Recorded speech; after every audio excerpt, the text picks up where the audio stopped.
This is a true report of a daytime sighting of 3 flying discs, 3 flying saucers, or unidentified flying objects. Something very strange and unexpected happened to me on the 8th of July 1964. I was on my way to school in southwest London, England, with 2 of my friends when we saw 3 flying discs in the sky. It was a bright sunny morning with white fluffy clouds being driven by a slow and steady breeze. The 3 of us were walking along the road at about 8:50 in the morning, engaged in a scholarly discussion. Suddenly, a mental hook pulled my eyes upwards. I stopped walking and talking in utter amazement. My 2 friends also stopped because I had pointed to the sky. The younger one of the 2 brothers said excitedly, "Flying saucers." I turned around to him and said, "I don't think flying saucers exist." In the next 60 seconds I changed my mind, for clearly visible in the blue skies were 3 very large discs, apparently metallic, gleaming in the sunlight, forming a triangular pattern and moving very slowly. I could not understand how such large objects stayed aloft, or how they maintained the triangular formation. They had no wings, appendages for engines, or seemingly any outward motive power. I got the impression of great prowess and exactitude. I was thrilled. I felt a holy presence. It is as if the flying discs were just not spacecraft, they were holy vehicles, vimanas. They emitted no sound. I was familiar with civil aircraft flying in and out of Heathrow Airport in West London. I went through a process of wanting to eliminate all possible phenomena to explain away this sighting.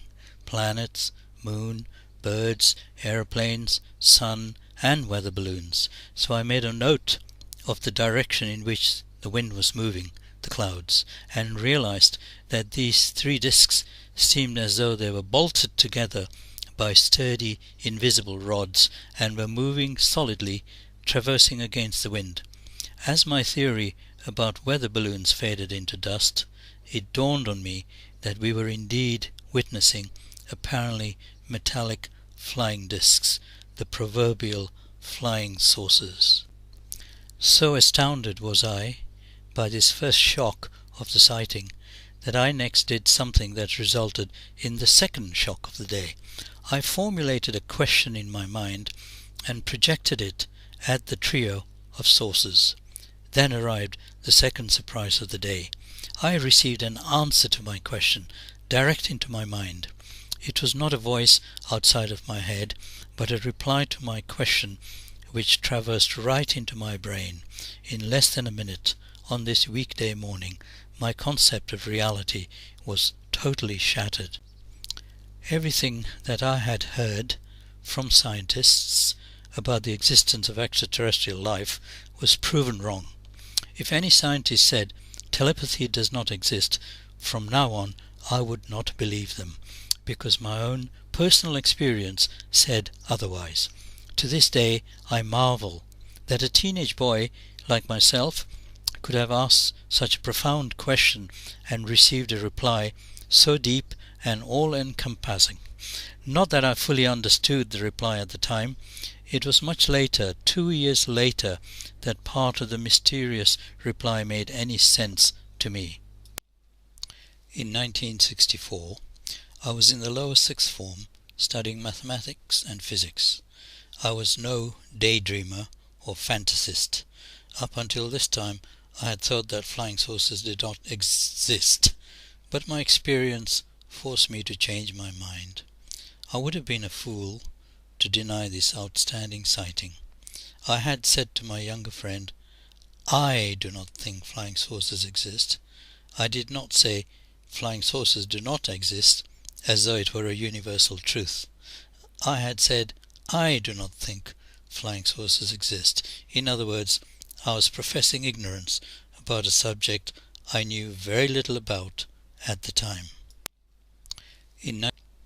Now the 3 of us watched the trio of discs moving towards the bank of cloud. The cloud was moving with the wind, but the objects were not in the same direction, thus negating my earlier theory of weather balloons.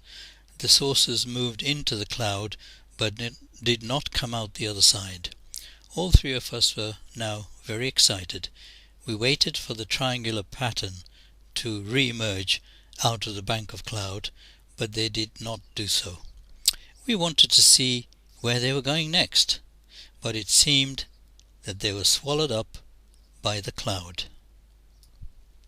As a result of waiting for the discs to show themselves again, we were late to school that morning. That was a personal embarrassment to me, as I was the sub-prefect at the school, and one of my duties was to note down the names of pupils who were late. I was always punctual, except on this fateful day. I recall that because I was late to school, I went straight to my classroom and bypassed the daily service, which usually included a pep talk from the headmaster. The school was, at that time, known as the Wimbledon County Boys Secondary School. I avoided any disturbance to the morning service by going directly to the sixth form classroom, where I found another student who had also just arrived late. I blurted out to him, a boy by the name of Martin, that I had just seen 3 flying saucers. He burst out laughing and retorted, "Don't be silly, flying saucers don't exist." I felt deflated. His reaction was not one of curiosity, but a rigid denial. Later that morning I spoke to another pupil, David, who was a lot more thoughtful and inquiring. David even asked me to sketch the objects and was curious about their shape, colour, speed, and whether they emitted any sound. He wanted to know if they made any engine noise. The saucers were totally silent. From the clouds in the sky, we surmised that the 3 objects must have been at an altitude of between 1,000 and 2,000 feet. From the apparent angle subtended by the objects, I calculated that each disc was about 70 feet in diameter. I was studying mathematics and physics, so this was an easy task for me to do. I went to the local library after that to learn more about a subject I knew very little about. Since that time, through the years, I have read dozens and dozens of books about unidentified flying objects, but I learnt a great deal from that one personal experience, which was real and undeniable. If I had been alone, I might have reconsidered my sanity. 2 years later, I was a student at Imperial College, part of the University of London, when another extraordinary happening in my life took place. One Friday afternoon, just as I was about to enter a lecture theatre, I stopped and turned to look at someone sat on a nearby bench reading a book. I suddenly walked up to him, following an inner urge, and said I must read that book. I had no idea what the book was, who the author was, or even who this young man was. He smiled and said, "I am reading the book now. Why don't you see me on Monday?" I asked him his name. It was Robert S., and it turned out that he was another student at the college whom I had not met until now.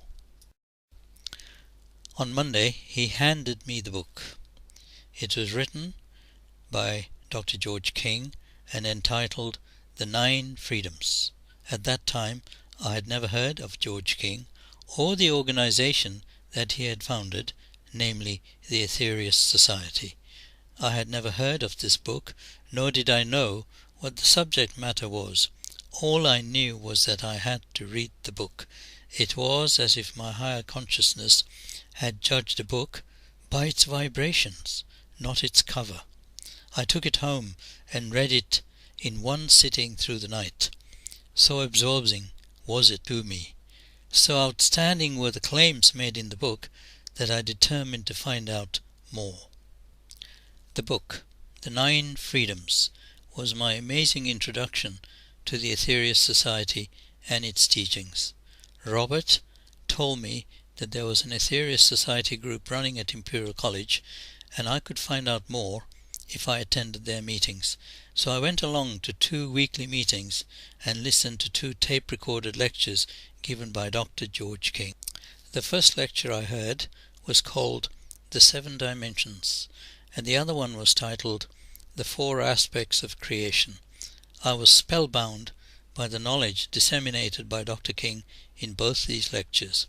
They went far beyond the knowledge I was acquiring on my engineering course at Imperial College. Later, I asked one of the other students, by the name of Anthony, whether the Aetherius Society had a God concept.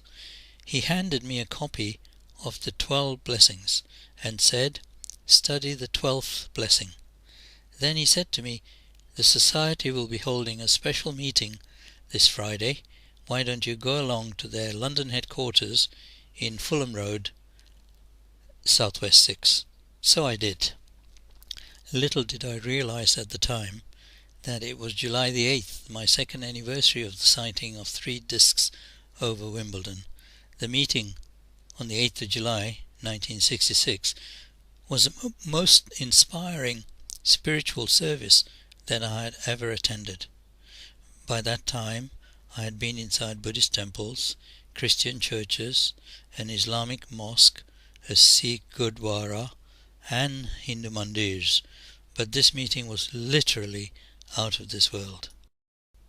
On the display at 757 Fulham Road was another book titled The Day the Gods Came, also written by the founder and president of the Aetherius Society. Beneath the title it said, "On July the 8th, 1964, the greatest event in the history of the world took place." I was stunned. I recall that was the day I had my splendid sighting together with my 2 friends, R.S. and his younger brother, P.S. R.S. is not to be confused with Robert S., who I met later at Imperial College.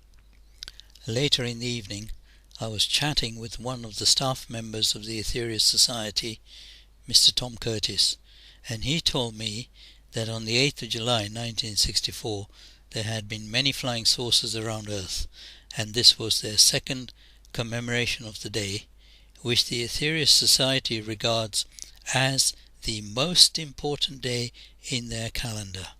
Apparently, we 3 schoolboys had sighted 3 of these extraterrestrial craft without premonition. By my own logic, and as a fairly reasonable person, I was beholden to investigate further the teachings and workings of the Aetherius Society. The turn of events, strange and inexplicable as they were, had brought me to Aetherius House, Fulham Road, in southwest London on the 8th of July 1966. Thus started a 50-year investigation into the Aetherius Society, which included a 3-month stay at the headquarters of the Society in North Hollywood, Los Angeles, California, during the summer of 1968, at which time I was able to observe Dr. George King and his close staff at work, disseminating their important message to the whole world.